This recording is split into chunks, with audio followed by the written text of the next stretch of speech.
All right, off we go. So last time we were finishing up talking about vector surface integrals.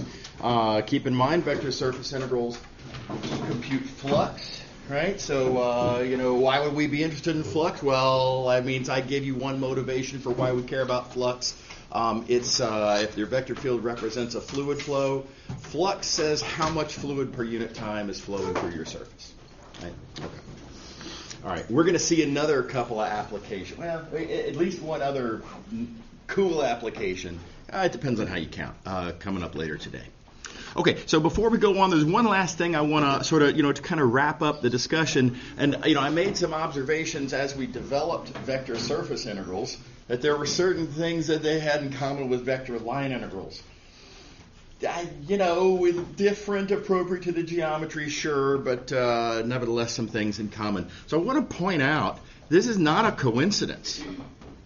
Vector line integrals and vector surface integrals, even though they compute completely different physical things, right? Even though the geometry is different, even though the dimensions are different, right? One's a one-dimensional integral, the other's a two-dimensional integral. It turns out they are both special cases of the same general construction. So the fact that they have, sort of analogous developments, analogous traits, not a coincidence. They're the same thing, right? Just in different contexts. So here are, just to kind of summarize, now again, I'm not going to formally develop how differential forms work. Both of these integrals we're talking about are integrals of differential forms. That's their common feature. So what I'm going to do, though, is just point to stuff we already know laid out in such a way that the analogy leaps off the page as much as possible. And so everything that's on the screen right now is old news. This is all stuff we've developed previously, right? We talked about integrals on curves viewed as parameterized from a one-parameter space, and surfaces, right? We can talk about as parameterized from a two-dimensional space, and we can compute various things like capital N, little n, the ds vector, ds scalar, likewise over here, velocity, unit tangent vector, dx vector, all that stuff, right? That's all stuff we can compute from those parameterizations. And various different objects, differentials that serve different purposes in different contexts, right? And a bunch of equations relating them, as I have written down here. And again, all old news, nothing new on the screen. So let's just kind of walk through and see the analogies. So let's see here. We have parameterization in each case. Well, of course. Let's see. In each case, we can talk about taking an appropriate derivative, literally the derivative of the parameterization. Here is the velocity. What I'm going to call a kind of a derivative over here gives us capital N. And just to be clear, when I say a kind of derivative, it's a cross product, sure. But it's a cross product of partial derivatives, right? So it's, a manner of speaking, it's a kind of a derivative. Okay. In both cases, we can talk about the corresponding unit vector. Oh, I got ahead of myself here. Let me get into the coloring. Let's see here. So the velocity vector shows up there and there. The normal vector, capital N, shows up there and there. Note the analogy and the layout of the equations. Let's see. The unit vector associated to each. Again, let's look and see how they participate in the equations. Let's see here. There and there. Again, note the analogy. Very strong. In each case, we can talk about the size. Oh, how am I going to do this? Color choices. I'll do this in orange. The size of this little piece of curve, ds scalar, shows up there and there. The size of this little piece of surface, not d little s, but d big S, shows up there and there. Again, perfectly analogous in the layout of the equations. Hits keep coming. Now we'll look at the vector differentials. The dx vector there, the ds vector there, and there. I mean, it's the same thing, right? I mean, to me, when you use the colors to kind of highlight the analogous participants, and then you can see how the color layouts are exactly the same, to me this screams very strongly that there's a tremendous analogy here. So again, I love analogies. I think they're a really great way to understand things. They're a really great way to see connections. It's a great way to use your understanding of one part of one specific part of one of these stories, right, to help you kind of have a foot in the door, something to kind of compare and contrast when you're thinking about the analogous thing in the other story. Okay? So I think this is worth pointing out. These analogies continue, by the way, when you look further down.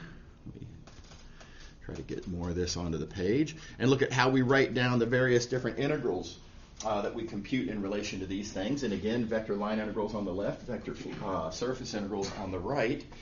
Sure, we're computing different physical quantities, right? Work on the left, flux on the right. Not really particularly related in terms of the physical quantities, the physics of it all. But the way the equations lay out. And if you were to continue this color, pattern as you go down here, and I just don't want to kill the class time to do that. Again, perfect analogy, perfect layout on the page. And so, again, it's an opportunity. I mean, to whatever extent you feel like you understand what's going on the left, that's a foot in the door to help you start to understand what's going on the right. Geometrically different, of course. Just an analogy, not an equality. Okay, how we doing on that? Y'all willing to buy the strength of this analogy? Okay, so we're going to move it along now. Talk about section 7.3, another one of these monster sections. It's huge. It's going to take us several days to get through this. Let's see here. Today's Friday, and then we have class on Monday, and then we have the following week, the last week. By the way, isn't that horrifying? We're already at the end of the semester. It's amazing. Anyway, it's going to take us most of the rest of the semester to finish section 7.3. It's a lot. And I don't know why this isn't broken up into at least two. I think 3 would be a reasonable way to break this up. 3 different sections. But doesn't matter. It's just bookkeeping. So I'm going to start with a discussion of Gauss's divergence theorem, and I'll recognize that the book starts with Stokes' theorem. Whatever, doesn't matter. I think it's a little bit easier to swallow if we start with the Gauss's theorem. It's a personal preference, doesn't matter. So, again, we need to talk about, in this context, what does boundary mean? And as y'all have heard me say before, boundary is a loaded word. Oh my gosh, I'm sorry, I'm having just a senior moment here. Did I start the recording? I did. Okay, it's funny, I didn't remember that. Okay, so we mentioned several times previously, boundary is a loaded word. Boundary is not just a set. Boundary is an oriented thing. When you see the word boundary, you should have a knee-jerk reaction. Ooh, oriented. Okay, what's the orientation? This means oriented in some way. I better think about what the implied orientation is. And the rule, when you're talking about a three-dimensional solid region, right, some solid three-dimensional region. Now, it doesn't have to be simply connected. You see here, this one's kind of got a hollowed-out center, right? It's like a rock that has a air bubble inside of it, kind of a thing, right?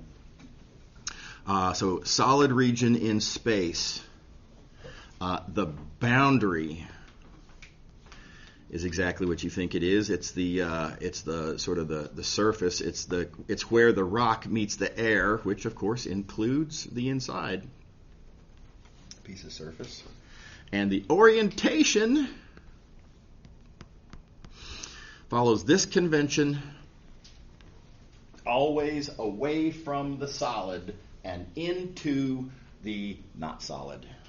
Right? Now, again, very often slightly misstated. Very often it's said that this means outward, and for pieces of the outer part of the boundary, yeah, of course, yeah.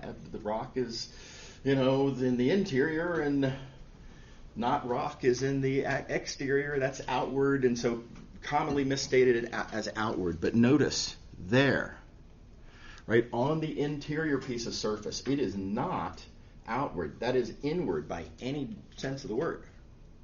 Okay? The point is, it's always away from where the solid region is and into where the solid region isn't. Everybody see the potential landmine there? Right, easy to mess that up. You want to make sure to get this the right way. Okay, so that's just a convention.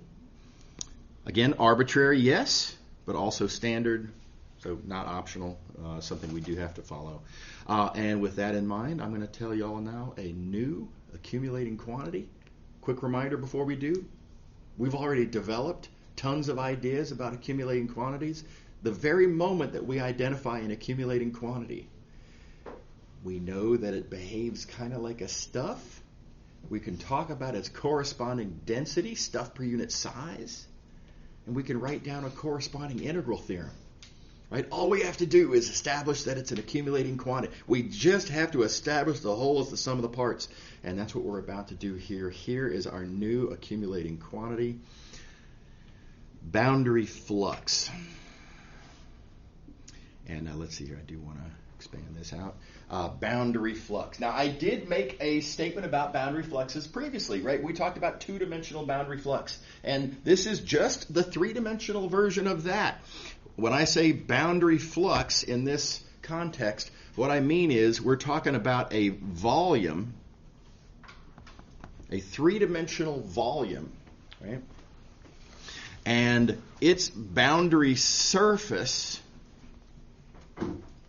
right? The two-dimensional boundary surface, and oriented, of course, because it said the word boundary. Boundary means oriented according to convention. The convention we just talked about, oriented away from the solid, in this case, outward. I claim that this is an accumulating quantity. Specifically, it accumulates over volumes, by which I mean if you split up the volume. Boundary flux has the feature that the whole is the sum of the parts. So you can probably kind of see it coming how this is going to work. It's the picture is not that different from what we drew back in chapter 2. It's it's geometrically different. It's three-dimensional instead of two-dimensional. It has a two-dimensional boundary instead of a one-dimensional boundary. Yeah, but there's the common shared. Now it's a face instead of an edge, but opposite orientations and they cancel. It's morally equivalent, right? But different geometrically, to be fair. So just to get it all on the page, if you look at R1 and look at its appropriately oriented boundary flux, and then you look at, let's see here. Then you look at R2, and you look at its appropriately oriented boundary flux. When you add those up, what do you get? Well, again, as always, we're a little concerned at what's going on in this shared face. But on that shared face, we're actually going to do that flux integral twice with opposite orientations, and they cancel. Again, laid out on the page, just like we did when we made the analogous argument in several previous instances. Just to emphasize the analogy, morally the same idea. And when we get rid of the stuff that cancels, notice that what remains is literally the boundary flux of the whole. So whole is the sum of the parts. We have ourselves an accumulating quantity, and that's going to allow us to just blow through some arguments that we've already established. It's an accumulating quantity, so we can talk about it, even though it's computed on the boundary, we can talk about it as if it's distributed through the interior. It behaves like stuff. Is it physically stuff? Nah, not really. But it behaves like it is. And when things behave as if they are a certain thing, you can treat them like they are that certain thing because it has all the same, it has all the appropriate actual behaviors and features and properties. So all good. So we're going to treat boundary flux, and again, computed on the boundary, right? Flux is literally computed on the boundary, but we're going to treat it as if it's distributed through the interior because it behaves like it's distributed through the interior. Right? We've seen that kind of thing previously. Several times previously. I am going to remind you, let's see here, I have this already pulled up. Remember this argument that we gave when we were talking about the fundamental theorem of calculus, right? I made this observation that this is not a particularly big ask when you're thinking about the fundamental theorem of calculus. Change this accumulating, what's wrong color? This accumulating quantity called change, that being the sum, right, of little changes that happen along the way, clearly an accumulating quantity. We compute it by looking at the boundary of an interval, but of course it unquestionably, right, happens in the interior of the interval. We're talking about a continuous function. Not a big ask at all. It literally happens in the interior. And I am just asking for a certain amount of kind of willingness, flexibility of interpretation that you interpret this in the same way. Distributed over the interior even though it's computed on the boundary. By the way, I have some physical examples we're going to talk about in a bit. Hopefully today, fingers crossed, that will literally be distributed through the interior. And really nice analogy, really nice applications because of how they help with that point of view. Okay, if it behaves like stuff, we can talk about its associated density. Right? If you have stuff, you have stuff per unit size. So in the same way that we talk about mass per unit volume as mass density, we're going to talk about flux per unit volume as flux density. And I'm going to try to color code this to some degree. Flux, of course, is computed on the boundary. Right, I drew a two-dimensional picture instead of three-dimensional because it's just an easier picture. But flux computed on the boundary. Per unit volume, right, that it encloses. Flux per unit volume is just a new kind of density, and again, the term we're going to use here is flux density. It's what you multiply by volume to get flux. All right? And again, several names and notations and computational formula. So assuming a given vector field PQR, we use the term flux density. There's the formula for computing it. The term, another alternative term, divergence. Divergence is something that is used more maybe in math context. And again, I'll remind you, in my physics context way back when, I heard the term flux density more than I heard the term divergence. So definitely be aware of and on the lookout for both of these. Definitely responsible for both of them. The notation div is an obvious abbreviation of divergence. We've talked previously about this notation, del dot. Again, extremely common, very convenient, and probably what I'm going to use most often in this course, just force a habit. And which you'll probably see most in other contexts. Okay. So while we're here talking about flux density, I'll point out that I can actually give you now some sort of a sense for why divergence is what I claimed. Right? Way back in chapter 3, I just said, look, apologies, you're going to have to take my word for it at the moment, but later we'll have a context in which to make sense out of interpreting divergence as being how much the fluid is kind of flowing outward away from wherever you're looking. It's a sort of a measurement of net outward flow away from wherever you are. And I just kind of made that assertion. Well, it actually, we're kind of there at this point. I mean, you can just look at the definition at this point of flux density, aka divergence, flux density, flux per unit volume. Flux is literally computing net outward flow around, through the boundary of whatever region you're looking at, whatever little small vicinity of wherever you're computing divergence. And dividing by volume, because of course the smaller you get, the less flux there's going to be. So that's just to make the numbers visible. But in relation to volume, divergence tells you how much flux you're seeing per unit volume, of course. And therefore, it's a measurement of net outward flow. That makes sense to everybody?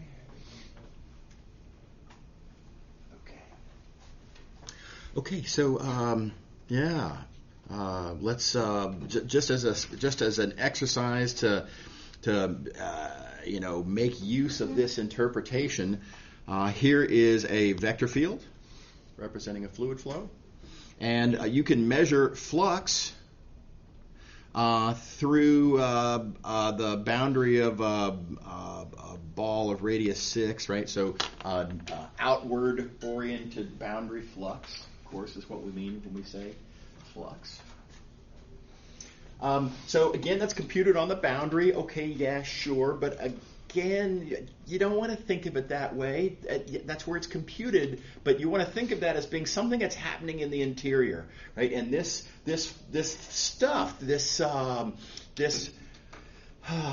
stuff called flux that, again, we are viewing as distributed through the interior. Is there more of it at that one point, or is there more of it at that other point? Right? Where is this flux coming from? Is it coming from here or there? Probably both, but which one is it coming from more? And if you want to know where more of the stuff is, you look at the appropriate density. Divergence is flux density. You want to get your hands on where the flux is, look at the density of said flux. Flux density is divergence. That divergence you evaluate at your 2 points in question. Let me get rid of the distractions here.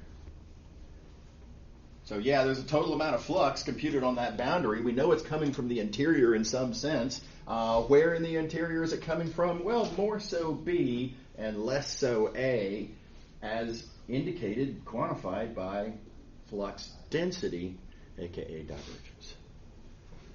Everybody happy? Just as a reminder, this is in analogy to, let's see here, let me kill that, in analogy to this silly calculation that we did here. The function changes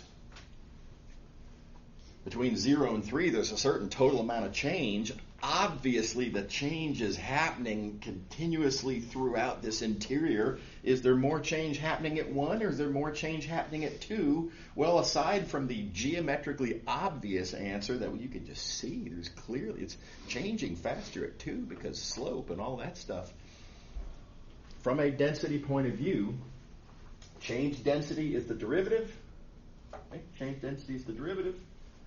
And there's more happening at the point 2 than there is happening at the point 1, quantified very nicely by density, in this case the derivative.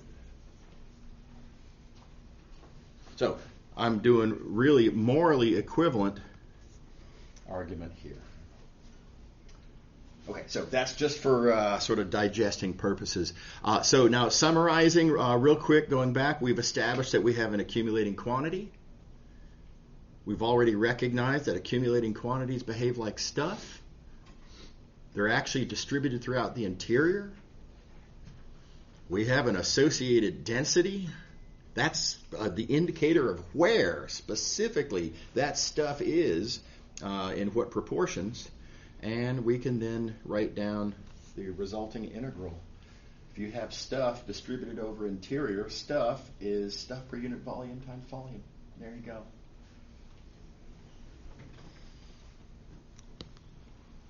Flux is a stuff. It's an accumulating quantity. The whole is the sum of the parts. Again, look how literal. Whole is the sum of the parts. Right? And on any given piece, stuff is stuff per unit volume times the volume. Divergence being that density. Okay, so again, notice that when we put it all together, when we write down the resulting integral theorem, what we have is that outward-oriented boundary flux can be computed with a triple integral of divergence over the interior, and this is Gauss's divergence theorem. Everybody happy?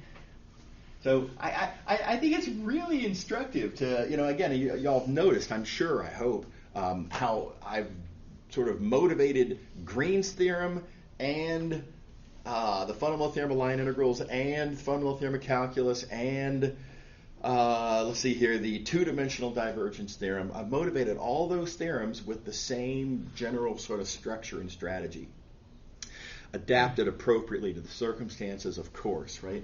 But these are all basically the same ideas, just applied in different contexts. Okay. All right. So, how do we use this theorem? Very often, if you want to compute a flux, you do so by instead computing an easier triple integral. There are some circumstances where you go the other way. There are some circumstances where you want to compute a triple integral, and instead you note that you can instead compute a certain flux. That is less common, but there are some rare such examples. Okay. All right, so here we go. First example.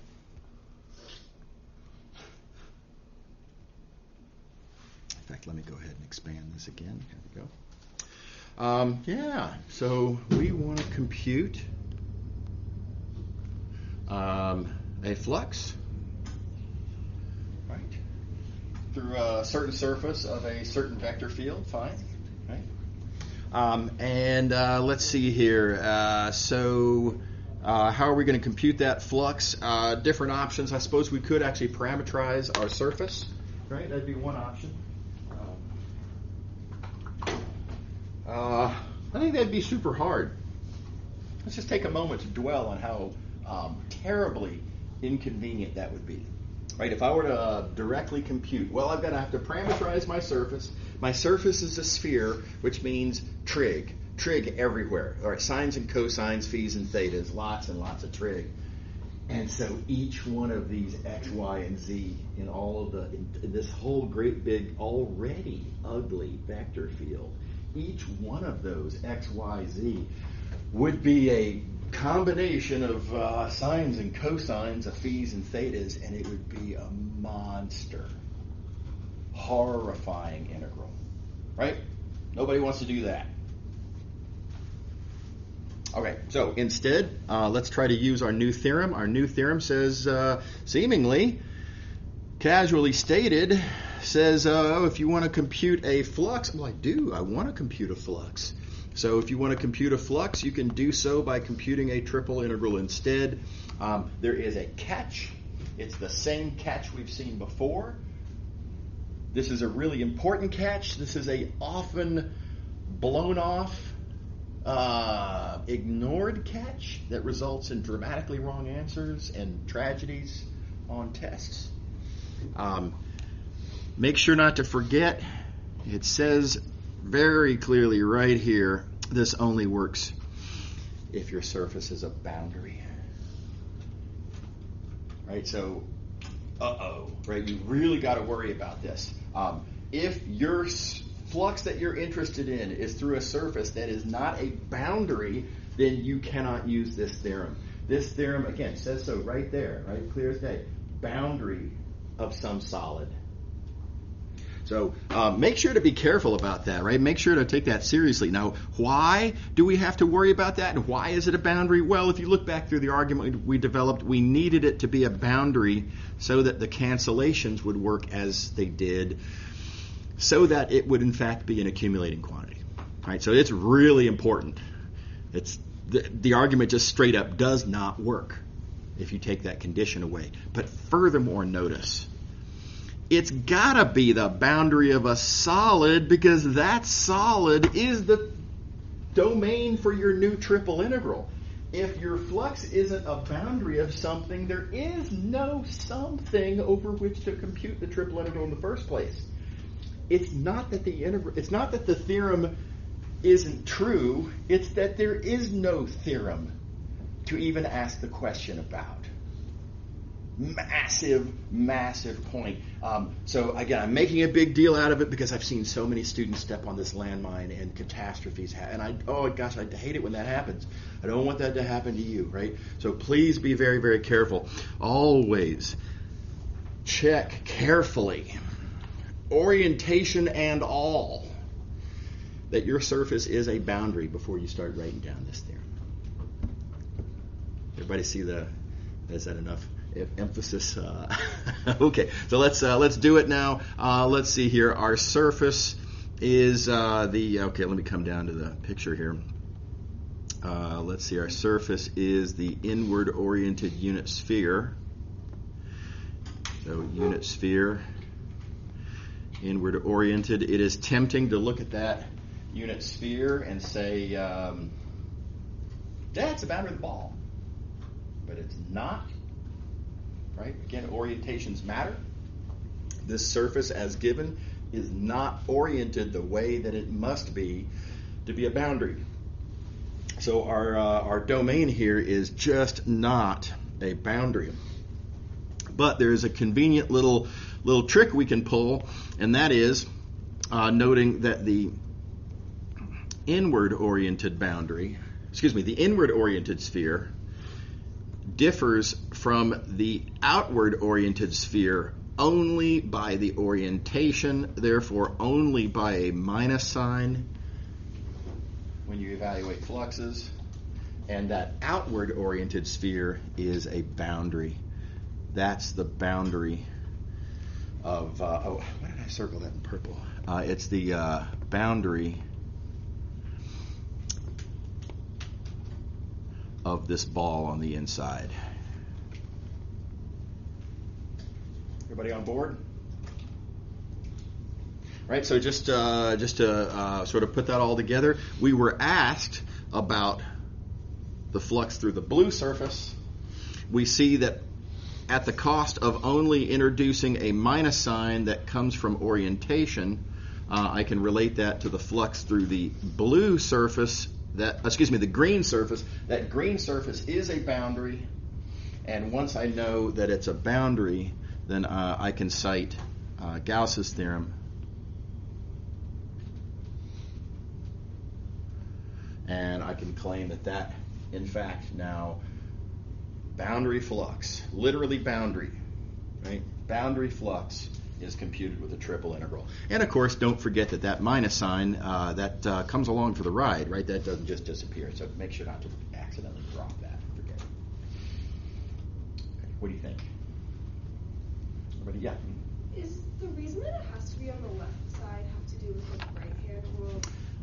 What I say, the left side? The reason that's on the left side, like, why does it need to be on the left side? What do you mean on the left side? I'm sorry. For a bounded area, why is the definition that it has to be on the left? Oh, so you're going back to Green's theorem? Yeah. Oh, yeah, it was arbitrary. Okay. Yeah. No, somebody pulled that out of a hat. Okay. Yeah, I mean, now to be fair, a lot of these arbitrary conventions are kind of related to each other in various different ways. And when you unify all of these theories with the big theorem, right? That I'm not the generalized Stokes' theorem that we're not going to talk about. There are patterns that are extremely convenient to work with that require that all these conventions have to connect in certain ways, right, that we're not going to talk about. Ultimately, though, it's all arbitrary. And so we do it that way because somebody made that decision and we're just getting on board with it. It's kind of like spelling of words. You know, why do we spell work with an O instead of an E? I don't know it. I don't like it. It's so unnatural and weird, right? But that's the world we live in, and we got to get on board. Does that make sense? Yeah. Yeah. Don't look for anything deeper. Yeah, absolutely. Good, great question. Anybody else? Okay, so be very careful about the orientations. Orientations matter. I'll remind you, just from a grading point of view, again, this is not just a sign error triviality, right? This, even though it amounts to a minus sign, it is a statement about the student's recognition of a deep conceptual point, about subtleties, about I'm going to say sophisticated ideas related to fluxes and how to compute them, etc. So a pretty big deal in the grading. 4 to 5 points on a 20-point question. Please do take it very carefully. Okay. All righty. So it's mostly all over but the shouting at this point. We do have to deal with a couple of details. Yeah, I'm actually going to have to compute this divergence. And the divergence ends up being just 3 plus x. Really convenient. Now, reminder, where did that come from? Well, that's the x partial of this plus the y partial of this plus the z partial of that, which, of course, there is no z partial of that. And so just 3 plus x. Obviously, of course, I manufactured this example to work out to be awesome, right? Clearly, I'm trying to make a sale here, trying to persuade you of how convenient this theorem is. So I arranged it to where a super ugly integrand there turns into a clearly much prettier integrand here. Right, so when we invoke the theorem, we're turning a brutal problem into a not that bad problem. You won't always get that lucky, of course, but surprisingly often you do. So it's a plug and chug at this point. Now, for whatever it's worth, there is a really cool trick on how to compute this integral. This is triple integral over the unit ball, right? Unit ball. So you could do it in spherical coordinates, and that's fine. And it's not even all that bad. You could do it, right? But sometimes life is good, and in those circumstances, it's very nice to turn not that bad into trivial, right? I have a strong preference for trivial over not that bad, right? So, well, you can separate this integral into these two integrals. And even though this first integral does not have a constant integrand, does not have an odd integrand, when you break it up into two pieces, the left one has a constant integrand, the right one has an odd integrand. And this integral is 0 by symmetry. This integral is trivial geometry. Right, high school geometry, multiply by 3, and so this integral is actually really easy to work out. Everybody see the move there? This is one of these moves that you just kind of gotta see it happen, right, to realize that this is what you can always be on the lookout for. So again, I hope you'll be very much on the lookout for that. You know how I'm constantly talking about how like 20% of the integrals I saw as an undergrad were 0 by symmetry? Many of those integrals I encountered after breaking up a big integral into pieces like this, right? So this is a huge trick. Okay. All righty. So moving along, let's talk about some physical examples. This is kind of my recent favorite physical example. It's a light bulb. We all relate to light bulbs, right? Probably own a couple light bulbs here and there. We're surrounded by those light bulbs in the room right now. And not a deep statement, but what a light bulb does is it generates photons. And to be clear, it's not that there's a bunch of photons stored up in there. Finite supply of photons that it shoots out and then lowers its supply of photons, right? No, it's literally making the photons, right? So fluid does flow, right? When you make light, there is this resulting flow of fluid, like so.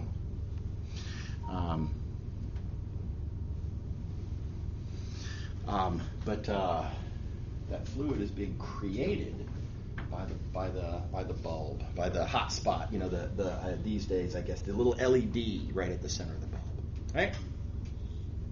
Okay. All right. By the way, this picture, a little unsettling at first glance. It makes it look like the photons are slowing down, right? I mean, the field vector is longer there and shorter there. So how come? What gives? This is not a vector field representing velocity. This is a vector field representing velocity times density.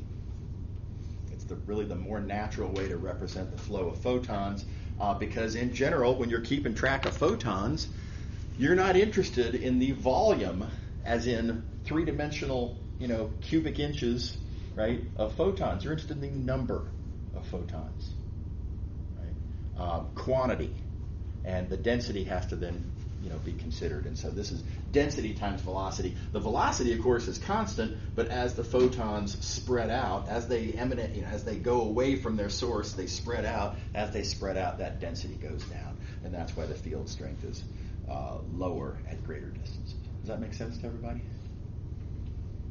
Okay. This is a picture. Okay, so let's see here. What would happen if we take the divergence? A couple of interesting things would happen. If you take the, by the way, there is a simple formula for what this vector field looks like. Let me write that down. The vector field is proportional, by some constant, somebody else's problem, to, let's see here, 1 over the magnitude squared, let's see here, 1 over magnitude of x squared times the unit vector, the outward unit vector. And so this is one of our, you may recall we saw these previously, these are inverse square vector fields. Right, so this is an inverse square radial. Right? Inverse square because of the magnitude, radial because of the outward direction. Okay, so if you compute the divergence, what you would find, for example, let's say here, at that point right there, divergence would be 0 at that point. You take this vector field, compute the divergence, compute at that specific point, plug in the coordinates at that point, and you will get 0. That's a little bit surprising at first glance, right? Because this is a pretty ugly formula, and divergence requires taking various derivatives, and you're telling me everything cancels? Yes, it does. Everything cancels. And by the way, healthy exercise, everyone should do that once in their lives. I think y'all already have. I think there was an exercise back in chapter 3 where y'all computed the divergence of one of these vector fields. The answer is 0. So let me try to give you some intuition for why that actually makes physical sense. Let's think about what's happening at that point. Let's think about if I were to put a little box around that point and ask, let's think about what divergence is. Divergence represents net outward flow per unit volume. So let's just think about the net outward flow. How many photons are flowing out of this box? Well, a lot of them, right? There's a bunch of photons shooting out of what you might call the top edge of this box. But there's also a bunch of photons going in to the bottom surface of this box. So positive outward flow on the top surface, negative outward flow on the bottom surface, and I claim that they cancel. Now, why do they cancel? This is where the beautiful little point gets made. They cancel because every photon that flows in also flows out. Simple as that, right? We're not collecting photons in here. Everything that flows in flows right back out. Does that make sense to everybody?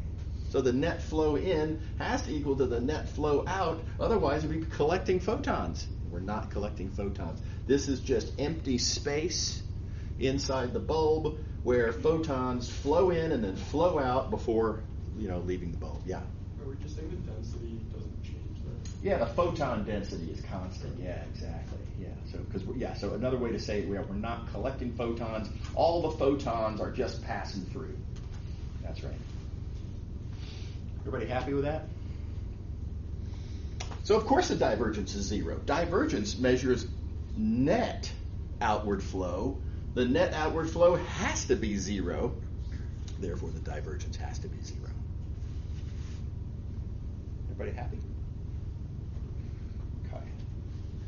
Okay, now let's see here. What if we were to go into the LED itself and let's look at a point like, let's say like right there, somewhere somewhere basically, inside the little LED or something like that. I claim that the divergence has got to be huge there. The divergence is enormous there. Because let's put a little box around that. And now let's think about what's the flow of photons through that box. Oh my God. There's a tremendous amount of outward flux through that little box. Because the light source is inside of that box. Right? This light source is this generating, 1,600 lumens of photons. That's a lot of flow of photons. How many of those photons are going outward through this little green box? All of them. Right? They all get generated in here, and then all those photons fly out. Right? So very significant flux divided by very small volume. Right? Those LEDs are teeny tiny. Itty bitty little things, right? You can make a teeny tiny little box there. So per unit volume, flux per unit volume there is going to be tremendous. Does that make sense? Okay. All right. So check it out. As promised then, divergence points to where the flux is coming from. And so quite literally, recall, I'm constantly pushing this point of view of even though it's measured on the boundary, it's actually coming from the interior. You can think of outward flux as having location at whatever, various different points, perhaps distributed perhaps throughout the interior. Divergence is literally pointing to where that flux is coming from. The outward flux, let's see here, let's highlight. The outward flux out of the glass part of the bulb,